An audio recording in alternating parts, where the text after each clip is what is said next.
Hello students, welcome back to the online classes of KPS. Today we will continue our chapter 3 of class 10th history. इससे पहले हमने इस chapter के political movements के बारे में पढ़ा था जो कि पूरे नेशनल लेवल पर कुछ नेशनलिस्ट ने ऑर्गेनाइज किए थे। अब हम राजस्थान के कुछ मूवमेंट्स के बारे में पढ़ेंगे जो कि ट्रिबल, पीसेंट और प्रजामंडल के लेवल पर किए गए थे। सबसे पहले आता है ट्रिबल और पीसेंट मूवमेंट जो राजस्थान में हुए थे। पॉलिटिकल अवेयरनेस जो है अब वो स्टार्ट होना शुरू हो गई थी, एस्टेब्लिश हो गई थी राजस्थान के अंदर, जिसमें कि कुछ फार्मर्स और पॉलिटिकल सोसाइटी ने एफर्ट्स लगाए थे। रीज़न क्या था इसका? लोगों के ऊपर टैक्स का एक्सेसिव बर्डन था, तो उन्होंने इंडिया का जो कंटेम्प्रेरी पॉलिटिकल सिस्टम था उसको चैलेंज किया। राजस्थान के जो ट्राइबल एरियाज़ है वहाँ पर जो मूवमेंट चलाई गई वो सेल्फ मोटिवेटेड थे और वो ही इंस्पिरेशन बने आगे आने वाले मूवमेंट्स के लिए, जो कि किसके अगेंस्ट हो रहे थे? उन लोगों के ऊपर जो इनजस्टिस हो रहा था और साथ ही साथ अननेसेसरी उनका एक्सप्लॉयटेशन हो रहा था, उसके अगेंस्ट ये मूवमेंट शुरू किए गए थे। भील्स जो है वो राजस्थान के साउथर्न एरिया में, जिसमें डूंगरपुर, मेवाड़, प्रतापगढ़, बांसवाड़ा और कुशलगढ़ रीजन्स आते हैं, वहाँ रहते थे। भील जो है एक ट्रेडिशनल ट्राइब है जो कि अपने सोशल और इकोनॉमिक स्टेटस को लेकर बहुत ज़्यादा अवेयर रहती है। तो जब बात उनके ट्रेडिशनल राइट्स की आई, जब उनको वायलेट किया गया, तो उन्होंने ब्रिटिश रूलर्स को और ब्रिटिशर्स को अपोज करना शुरू किया। तो इसी में सबसे पहले आया भगत मूवमेंट। सोशल और मॉरल डेवलपमेंट जो भील की थी उसके लिए गोविंद गुरु ने एक संप सभा की स्थापना की और भगत मूवमेंट शुरू किया, हिंदुइज्म की बाउंड्रीज में रहकर। एडमिनिस्ट्रेशन जो था वो पूरा का पूरा सोशल रेनेसेंस को लेकर ऑर्गेनाइज स्पॉन्सर किया गया था संप सभा के अंदर, जिसमें कि भील शामिल थे, मेवाड़, डूंगरपुर, इधर गुजरात, विजयनगर और मालवा के। इसने भीलों को फोर्स किया कि भगत मूवमेंट में पार्टिसिपेट ना करें। जब भीलों को फोर्स किया गया बेगार देने के लिए, बेगार का मतलब है कि फोर्सफुली खेतों के अंदर काम करवाना, जिसके अंदर क्या था उन्हें पैसा देना ही नहीं, और अगर पैसा देना है तो बहुत कम देना है, और साथ ही साथ उनसे उनके फंडामेंटल राइट्स जो है वो भी छीने गए। तब ये मूवमेंट की शुरुआत हुई। ब्रिटिशर्स को लगा कि ये जो जितने भी उनके ऑब्जेक्टिव है सोशल रिफॉर्म मूवमेंट के, वो गोविंद गुरु की फॉर्मेशन से, गोविंद गुरु ने जो फॉर्मेशन की है संप सभा की या फिर भील स्टेट की, उसकी वजह से हो रहा है। गोविंद गुरु को अरेस्ट कर लिया गया डूंगरपुर स्टेट में अप्रैल 1913 में, लेकिन उसे बाद में फ्री कर दिया गया। गोविंद गुरु जो है बाद में मानगढ़ हिल्स की तरफ गया अपने कुछ साथियों के साथ। अक्टूबर 1930 में उसने एक मैसेज दिया और भील से प्रार्थना की कि वो मानगढ़ हिल में आकर असेंबल हो। भील जो है एक बहुत बड़ी संख्या में वहाँ पर आए, इकट्ठे हुए, उनके पास आर्म्स और अम्यूनिशन भी थे। अब वो भील्स की यूनिटी को लेकर काफ़ी कंसर्न हुआ। ब्रिटिशर्स ने एक मैसिव आर्मी भेजी मंगलगढ़ हिल्स पे और भीलों के ऊपर ओपन फायर करवा दी। ऑफिशियल स्टेटमेंट्स के अकॉर्डिंग 1500 भील्स जो है वो उसमें मारे गए थे। भगत मूवमेंट को क्रश कर दिया गया और साथ ही साथ गोविंद गुरु को 10 सालों की जेल की सज़ा सुनाई गई। फिर नेक्स्ट आता है इक्की मूवमेंट। भगत मूवमेंट को क्रश करने के बाद गवर्नमेंट की पॉलिसीज़ जो थी वो भील्स के अगेंस्ट कंटिन्यू रही। 1917 में भील्स और गयासी जो है वो जॉइंटली एक लेटर भेजा महाराणा को, और उन्होंने अपने प्रोटेस्ट जो कि जितनी भी एक्सप्लॉयटेटिव पॉलिसीज़ है या फिर बेगार जो ब्रिटिश गवर्नमेंट उनसे ले रही है, उस सब चीज़ों को उन्होंने उनके सामने एक्सप्रेस किया। जब एक्सपेक्टेड रिजल्ट उन्हें नहीं मिला तो भीलों ने क्या किया, मोतीलाल तेजवंत की लीडरशिप में एक मूवमेंट शुरू किया और इसी मूवमेंट को इक्की मूवमेंट कहा गया। नेक्स्ट है pheasant movement in Rajasthan. Political, social और इकोनॉमिक स्ट्रक्चर जो राजस्थान का है वो फ्यूडलिस्टिक है। ये स्ट्रक्चर जो है वो 3 टायर का है, जिसमें रूलर्स, लैंडलॉर्ड जागीरदार या फिर फार्मर्स जो है वो तीनों शामिल है। 3 लोगों से मिलकर फेडरलिस्टिक सिस्टम जो है वो बनता है। ये सिस्टम जो है वो म्यूचुअल कोऑर्डिनेशन जो है उन लोगों की उसके ऊपर डिपेंड करता है। 19th सेंचुरी की एंड तक उनकी रिलेशंस जो है वो कार्डियल थे, लेकिन जब राजस्थान का सिनेरियो जो है वो पूरी तरीके से बदलना शुरू हो गया था। इस चीज़ का परिणाम क्या निकला? राजस्थान को कुछ पीसेंट मूवमेंट जो है वो फेस करने पड़े। और वो पीसेंट मूवमेंट जो है, इनके पीछे के रीज़न क्या थे वो कुछ इस प्रकार है, जिसमें फर्स्ट है ब्रिटिशर्स ने क्या किया, इन्फ्लुएंस किया रूलर्स को। तो रूलर्स ने अपने खुद की प्रजा जो है, जो उनके लोग हैं, उनके ऊपर कोई भी अटेंशन नहीं दी। रूलर्स और लैंडलॉर्ड जो थे, जागीरदार जो थे, उनका मानना था कि वो जितना भी कुछ कर पा रहे हैं वो पूरी तरीके से उसके लिए ब्रिटिश रूल के ऊपर डिपेंडेंट है। और इसीलिए जो रूलर्स की डिपेंडेंस जो थी, जागीरदारों की डिपेंडेंस जो थी अब ब्रिटिश एम्पायर के ऊपर, उसकी वजह से फार्मर्स जो है अब वो कंटिन्यू जो है अपना खुद का काम धंधा खोते चले जा रहे थे, वो डिक्लाइन कर रहे थे अपने खुद के काम को। सेकंड है एक्सेसिव रेवेन्यू जो है लोगों से लिया जा रहा था। बेगार और लगान जो है वो भी फार्मर से कलेक्ट की जा रही थी। और कुछ जगहों पर तो लगान जो है वो 300 से भी ज़्यादा था, उनकी संख्या 300 से भी ज़्यादा थी।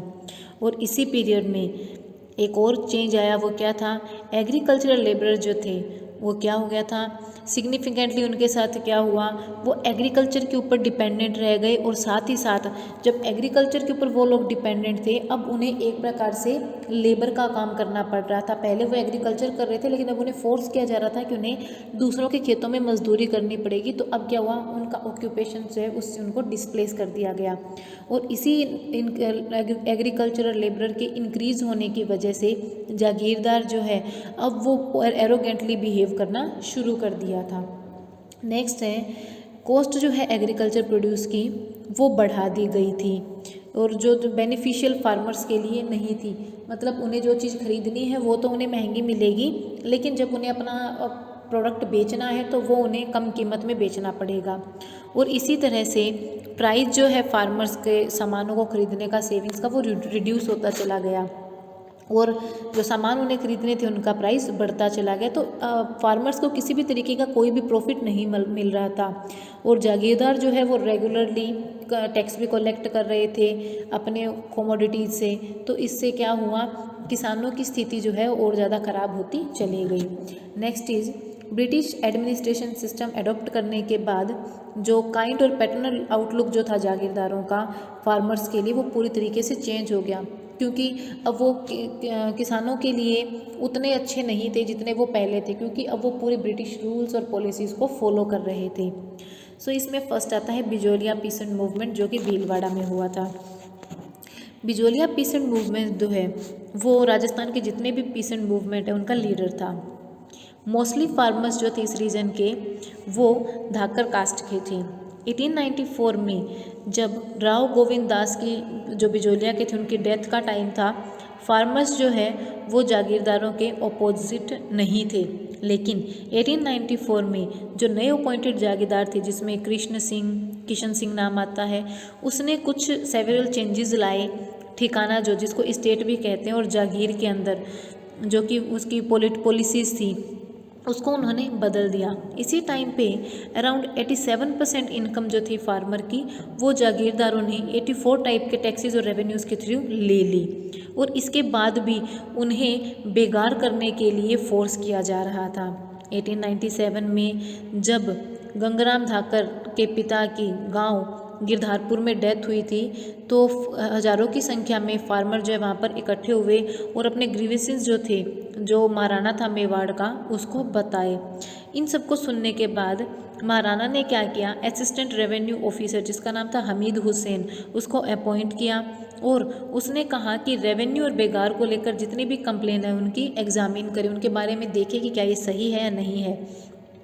हमीद हुसैन ने जो स्टेट था मखमा खास का, उसके अगेंस्ट जो है रिपोर्ट लाई, लेकिन इससे भी कोई रिजल्ट नहीं निकला। स्टेट जो है उसने कम ज़्यादा करके 1 या 2 टैक्स को कम कर दिया, लेकिन इसकी वजह से राव कृष्ण सिंह की स्ट्रेंथ में वृद्धि हो गई थी। सिचुएशन जो थी बिजोलिया के फार्मर की वो पहले से ही मिजरेबल थी, क्योंकि उसके ऊपर कई तरीके के टैक्सेस लगे हुए थे और उसी के साथ साथ वहाँ पे कुछ फेमाइन भी आ गई थी 1899 से 1900 के बीच। इसके बाद भी कृष्ण सिंह ने एक नया टैक्स इम्पोज कर दिया जिसका नाम है चंवरी टैक्स। और फार्मर्स के ऊपर 1903 में। चमड़ी टैक्स लागू हुआ था 1903 में। और इसी के तहत हर एक पर्सन जो है उसे 5 रुपये जो है वो डिपॉजिट करने पड़ेंगे स्टेट की ट्रेजरी के अंदर, जब उसकी बेटी की शादी होगी उस टाइम। चमड़ी टैक्स जो था वो एक प्रकार का इकोनॉमिक बर्डन तो नहीं था बिजोलिया किसानों के ऊपर, लेकिन अगर देखा जाए तो ये सोशल पॉइंट ऑफ व्यू से काफ़ी ऑफेंसिव था। फार्मर्स ने पीसफुली ये टैक्स देने से मना कर दिया। और उसकी डॉटर की जो शादी थी उसको 2 साल थे अभी, तो अभी तक उन्होंने कुछ भी देना शुरू नहीं किया। जब फार्मर्स अपोजिट होना शुरू हुए तो राव को मजबूरी में क्या करना पड़ा, चमड़े टैक्स को हटाना पड़ा। और उसके बदले उसने क्या किया, 2/5 पार्ट जो है उसके प्रोड्यूस का वो स्टेट के लिए दिया जाएगा, एक नई चीज़ लागू कर दी। और साथ ही साथ उसने अपने आर्म्ड मैन को भेजना बंद कर दिया जो कि अलखाकर के साथ बेचते थे। वो क्या था, वो प्रोड्यूस का जो टैक्स है उसको कलेक्ट करने के लिए जाता था। 1906 में एक नया अपॉइंटेड जागीरदार आया जिसका नाम पृथ्वी सिंह था बिजोलिया से। उसने ना कि पहले जितने भी लगे हुए थे उन सब चीज़ों को हटाया, लेकिन उसने एक नया टैक्स लागू कर दिया जिसका नाम था तलवार बंधाई। उसी के टाइम में पृथ्वी सिंह का जो समय था, जब प्लंडर एक्सप्लॉयटेशन हो रहा था किसानों का, मतलब पीक पर पहुंच गया था उनका एक्सप्लॉयटेशन, तब 1913 में जिसकी एक मूवमेंट शुरू हुआ जिसकी लीडरशिप जो है संधू सीतारामदास ने की थी, फतेह करण चरण ने की थी और ब्रह्मदेव ने की थी। फार्मर्स ने अपने खेतों के अंदर कृषि करना बंद कर दिया, जो भी जागीर के रीजन थे उसके अंदर, क्योंकि उनके फील्ड जो थे वो जागीर रीजन के थे, अब वो अनप्लग थे। तो स्टेट ने जो है स्टेट को बहुत ज़्यादा लॉस हो रहा था, क्योंकि अगर खेतों में खेती ही नहीं होगी तो उनको टैक्स कहाँ से मिलेगा, या फिर उनको एग्रीकल्चर का 2/5% जो ले रहे थे वो कहाँ से मिलेगा। उसके बाद भी एट्रोसिटीज़ है, एक्सप्लॉयटेशन है जो कि ठाकुर के द्वारा किया जा रहा था, वो तेज़ी से बढ़ रहा था।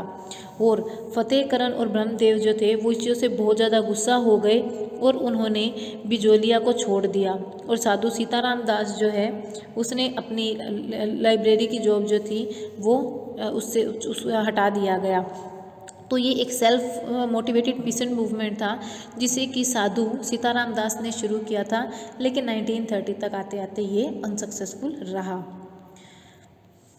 तो क्योंकि इनवाइटेड बाय ये जो आंदोलन था ये शुरू किसने किया था, साधु सीताराम दास। विजय सिंह पथिक ने फिर ये मूवमेंट शुरू किया।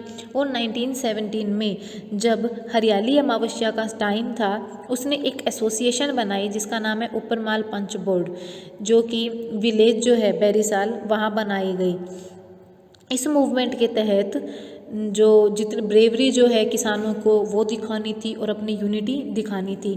बाल गंगाधर तिलक जो कि न्यूज़पेपर लिख रहे थे उसमें एक कॉलम बनाया केसरी, लेकिन उसी के साथ साथ उन्होंने महाराणा फतेह सिंह जो मेवाड़ के थे उसकी रॉयलिटी जो है मेवाड़ के लिए जो किस प्रकार से सेक्रीफाइस कर रहा है इंडिपेंडेंस के लिए, उन चीज़ों के बारे में भी लिखा। उसने इसी के साथ ये भी लिखा कि हम सभी को अपनी आज़ादी की पूजा करनी है, हम सभी को अपनी आज़ादी की पूजा करनी होगी। तो इसके लिए फ्रीडम की जो वर्शिप है उसको डिसऑनर हमें नहीं करना, और साथ ही साथ अगर इसके लिए हमें जेल भी जाना पड़े तो हम उसके लिए जेल भी जाएंगे।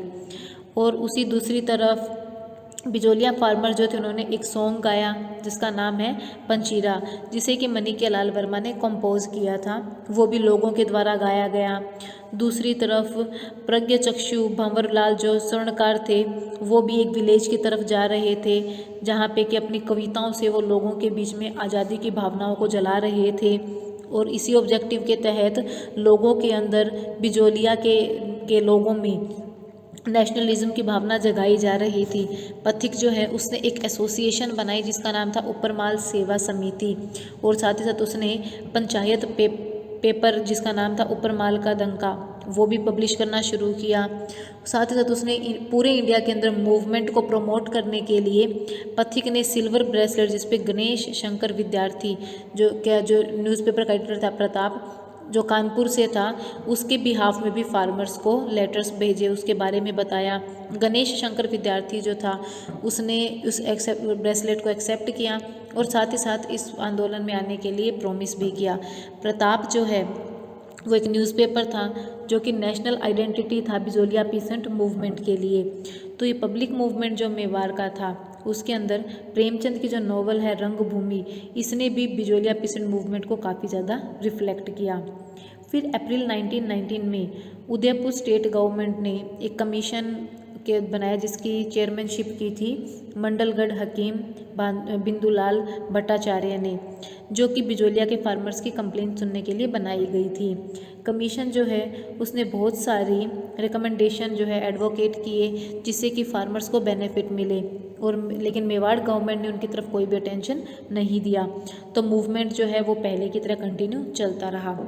ऑफिसर्स जो थे फॉरेन मिनिस्ट्री के इंडियन गवर्नमेंट में, उनका ऐसा मानना था कि क्विक अलायंस होनी चाहिए बिजोलिया के किसानों के साथ, वरना पीसेंट मूवमेंट जो है एक वायलेंट मूवमेंट बन जाएगा पूरे राजपूताना के अंदर। और ऐसी कंडीशन में इस बिजोलिया पीसेंट मूवमेंट को जल्दी से जल्दी शांत करना ज़रूरी है। तो एक हाई लेवल की कमेटी जो है वो बनाई गई जिसकी चेयरमैनशिप की थी रॉबर्ट हॉलैंड ने, AGG agent of governor general, जो राजस्थान का था। फरवरी 1922 में रॉबर्ट हॉलैंड ने एक मीटिंग बिठाई जिसमें फार्मर्स थे, जिसके अंदर उनके 35 टैक्स जो है वो हटा दिए गए। लेकिन अनफॉर्चुनेटली कॉम्प्लिकेशंस जो है स्टेट के, उसकी वजह से ये अलायंस जो थी वो परमानेंट फॉर्म नहीं ले पाई, ज़्यादा लंबे समय तक उनके बीच की ये संधि नहीं चली। 1927 में अपोजिशन ने एक कुछ नए अरेंजमेंट किए जिसके अंदर हाई रेट्स जो थे लैंड रेवेन्यू के वो कर दिए गए, जिससे फार्मर्स जो थे उन्होंने अपने कल्टीवेबल लैंड को छोड़ दिया। किसकी एडवाइस पर? विजय सिंह पथिक की एडवाइस पर, जिसने कि स्टेट गवर्नमेंट को प्रेशराइज़ किया। लेकिन इसी की कॉन्ट्ररी में फार्मर्स जो उनका बिलीव था कि अगर स्टेट जो उनके लैंड के ऊपर कोई एक्शन उसको सोल्व कर दे तो फार्मर्स जो है अपने लैंड के ऊपर क्लेम करने के लिए रेडी है। पथिक जो है उसे इस चीज़ का रिस्पॉन्सिबल माना जाता है कि फार्मर्स जो है उन्होंने अपने कल्टीवेबल लैंड को छोड़ दिया, और उसके बाद इस मूवमेंट से वो खुद सेपरेट हो गए। इसके बाद फार्मर्स ने इस मूवमेंट को कंटिन्यू किया जब तक उनकी लैंड उन्हें वापस नहीं मिल गई, और ये जो आंदोलन था वो 1941 तक कंटिन्यू रहा। फिर नेक्स्ट आता है सीकर पीसेंट मूवमेंट। ये जो पीसेंट मूवमेंट है वो शुरू हुआ था राव जो है सीकर स्टेट का, जिसका नाम है राजा कल्याण सिंह